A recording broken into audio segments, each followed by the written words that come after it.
दोस्तों, मैं संतोष कुमार शर्मा। कैसे हैं आप लोग? प्लीज़ कमेंट सेक्शन में कमेंट करके बताइएगा। और आज हम वीडियो बनाने जा रहे हैं, ये भारतीय इतिहास के संदर्भ में हम लोग आज देखेंगे नवरत्न कवि के बारे में, यानी नवरत्न का विद्वान का कंसेप्ट क्या है। तो सबसे पहले हम समझेंगे पूरे भारत के इतिहास में, चाहे प्राचीन भारत हो, चाहे मध्यकालीन इतिहास या चाहे आधुनिक भारत का इतिहास हो, पूरे भारत के यानी संपूर्ण भारतीय इतिहास में केवल दो ही ऐसे शासक हुए जिनके राज दरबार में नवरत्न के विद्वान निवास करते थे। तो सबसे पहले इसमें नाम आता है चंद्रगुप्त द्वितीय विक्रमादित्य का और दूसरा नाम आता है अकबर महान का। तो हम सबसे पहले प्रारंभ करेंगे चंद्रगुप्त द्वितीय विक्रमादित्य के शासनकाल से। और यही दो ऐसे सम्राट या शासक हुए जिनके दरबार में प्राचीन भारत और मध्यकालीन के नवरत्न के विद्वान निवास करते थे। तो सबसे पहले स्टार्ट करते हैं चंद्रगुप्त द्वितीय विक्रमादित्य से। तो चंद्रगुप्त द्वितीय विक्रमादित्य भारत के पहले सम्राट थे जिसके शासनकाल में नवरत्न के विद्वान निवास करते थे। और इस कड़ी में सबसे पहले नाम आता है कालिदास का। और ये जो कालिदास थे, महाकालेश्वर का मंदिर उज्जैन में है जो मध्य प्रदेश में स्थित है। और इसी महाकालेश्वर के मंदिर में ये एक पुजारी थे, शैव भक्त थे। और जब चंद्रगुप्त विक्रमादित्य की यात्रा उज्जैन होती है तो उज्जैन में इतना प्रभावित होते हैं कि कालिदास को अपने दरबार में सुशोभित करते हैं। और यह जो कालिदास थे, इन्होंने बहुत सारे नाट्य ग्रंथों की रचना की, जिसमें सबसे पहले पायदान पे आता है अभिज्ञान शाकुंतलम। अभिज्ञान शाकुंतलम के बाद इन्होंने रघुवंशन नामक नाटक की रचना की और अंत में इन्होंने लिखा किरात अर्जुनी। और ऐसा कहा जाता है कालिदास को भारत का शेक्सपियर कहते हैं। इसलिए कहते हैं कि कालिदास ने जिस प्रकार से नाट्य ग्रंथ की रचना शेक्सपियर ने की, ठीक वैसे ही नाट्य ग्रंथ की रचना कालिदास ने की। इसलिए कालिदास को भारत का शेक्सपियर कहते हैं। जबकि दूसरे नंबर पे आते हैं अमर सिंह। और ये जो अमर सिंह थे, इन्होंने विश्वकोश की रचना किया। और तीसरे नंबर पे आते हैं धन्वंतरी। और धन्वंतरी के साथ आते हैं आपके 12 मिहिर। और दोनों प्रकांड विद्वान थे आयुर्वेद के।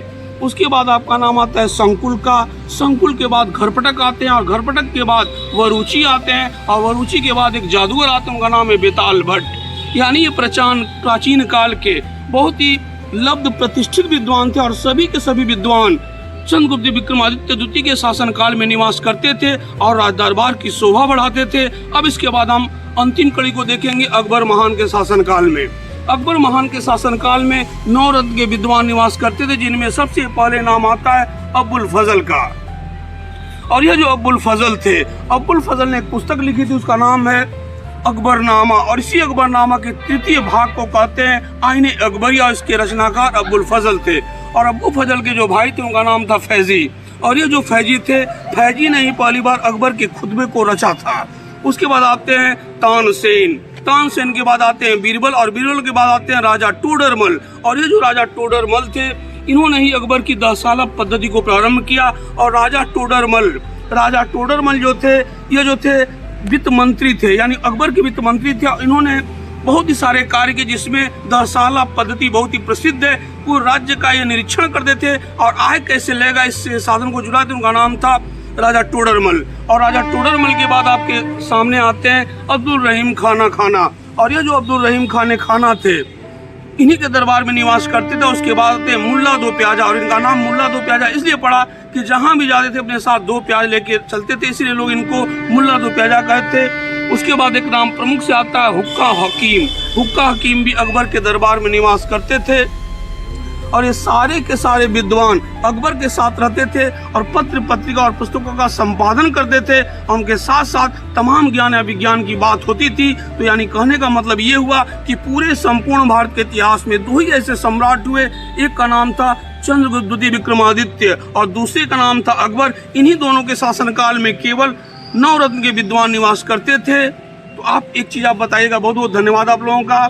और एक चीज मैं आपसे रिक्वेस्ट करता रहूंगा और करूंगा कि हम लोग जो वीडियो बना रहे हैं, इसकी एनर्जी का स्रोत बिल्कुल आप हैं। और आप ही हम लोग को एनर्जी देते हैं। यह एनर्जी कार्य करती है सब्सक्राइबर के रूप में। तो मेरा आपसे निवेदन है कि अधिक से अधिक मेरे चैनल को सब्सक्राइब कीजिए, ताकि मैं अच्छे से आपको वीडियो बना सकूं। और आगे में हम लोग देखेंगे कि संपूर्ण इतिहास का, चाहे प्राचीन भारत हो, चाहे मध्यकालीन भारत हो, चाहे आधुनिक भारत हो, संपूर्ण भारत का मैं इतिहास बनाऊंगा। और किसी भी एग्जाम का लेवल, चाहे वो IAS हो, चाहे PCS हो, चाहे CDS हो, चाहे NDA हो, चाहे टेट हो, चाहे सुपर टेट हो, चाहे रेलवे हो, कोई भी एग्जाम होगा तो सारा वीडियो देखिए और एक भी सवाल आपका गलत नहीं होगा। और इसी संदर्भ में हम संपूर्ण भूगोल, संपूर्ण इकोनॉमिक्स और उसी के साथ साथ समसामयिक घटनाओं पर एक वीडियो बनेगा। और डेली का डेली आपको वीडियो मिलेगा। बस ये गुजारिश है कि मेरे चैनल को अधिक से अधिक